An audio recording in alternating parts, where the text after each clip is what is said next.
Not that none of the other steps aren't important, but if you don't do this one exactly right, you're not going to sell any books.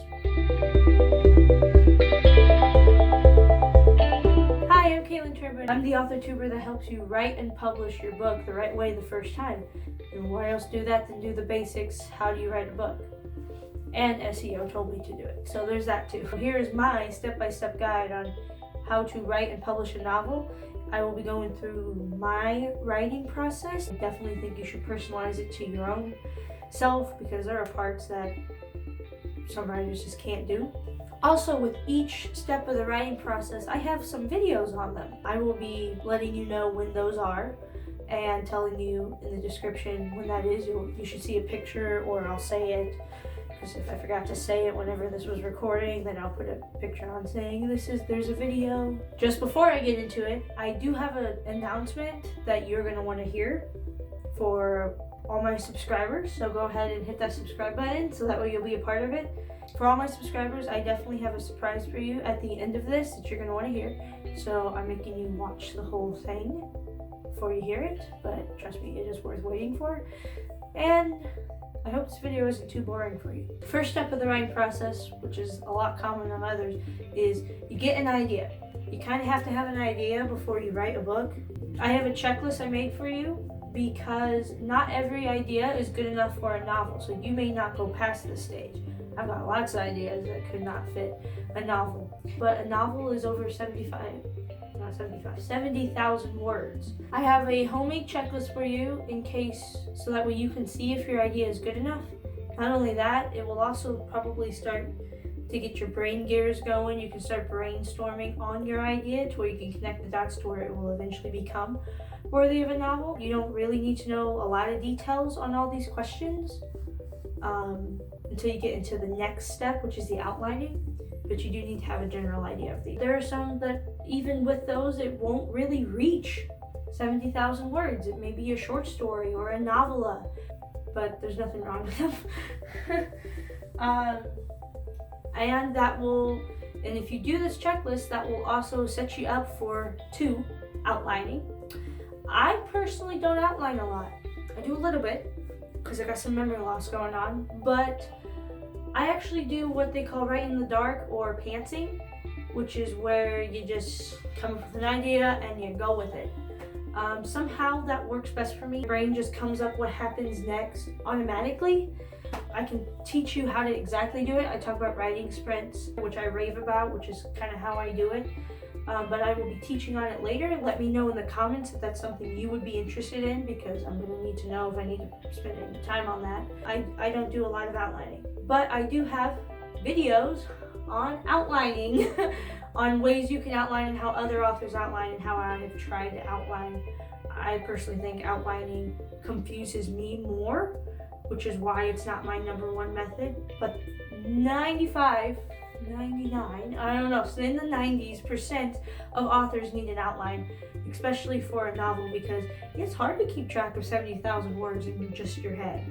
I mean, you're going to forget things, you're going to have plot holes, and those are obstacles I face because I don't have an outline. I highly recommend you do an outline. This is where I said some of the parts are personalized for me.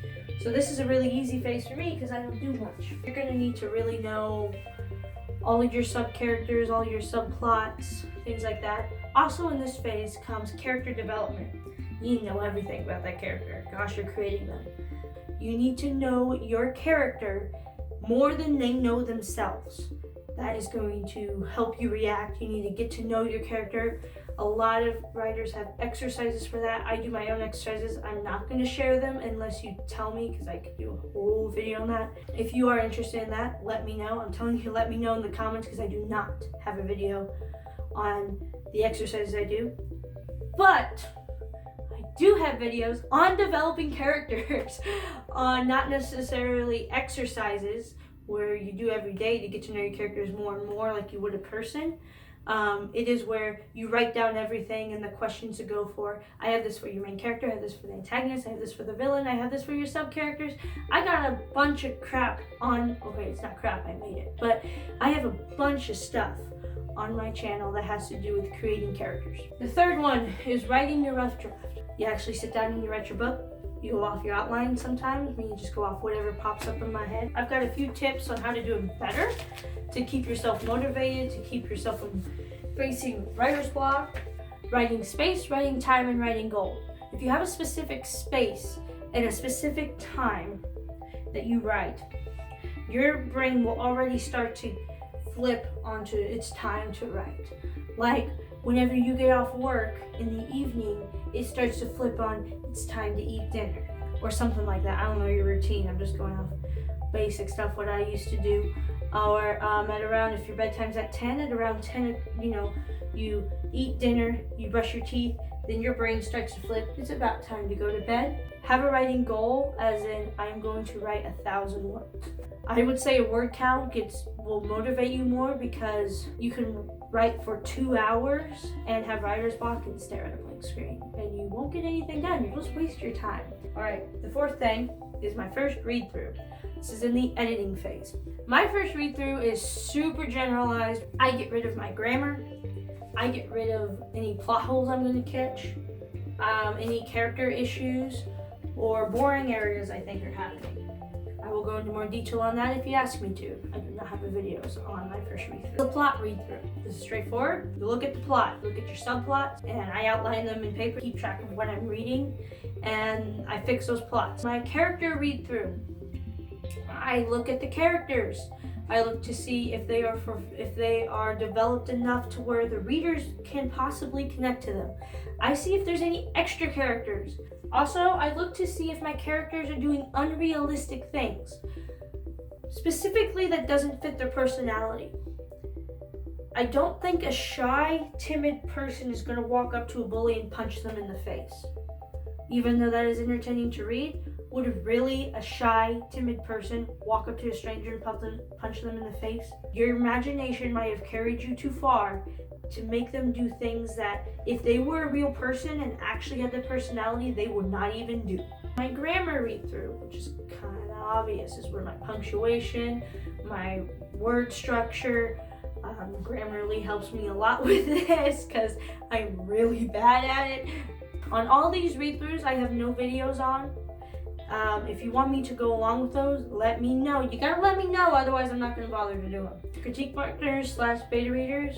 Yeah, I get about 15 to 25 beta readers and about 3 to 7 writers to read the book. The writers give me more of a writing perspective. It's like a scientist looking at an experiment. Like, I would suggest you write it like this. And I usually average things out. If I get about 10 of them say, that scene's boring, I don't see the point in that scene, then I better fix it. Because that is the majority of readers. Beta readers, they are testing your book. I don't have videos on that either.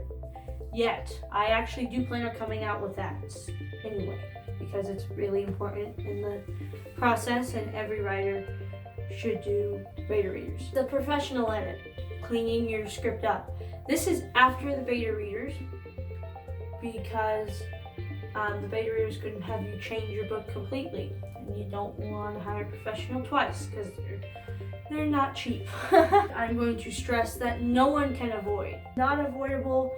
You're gonna want at least $2,000 for this, for a novel.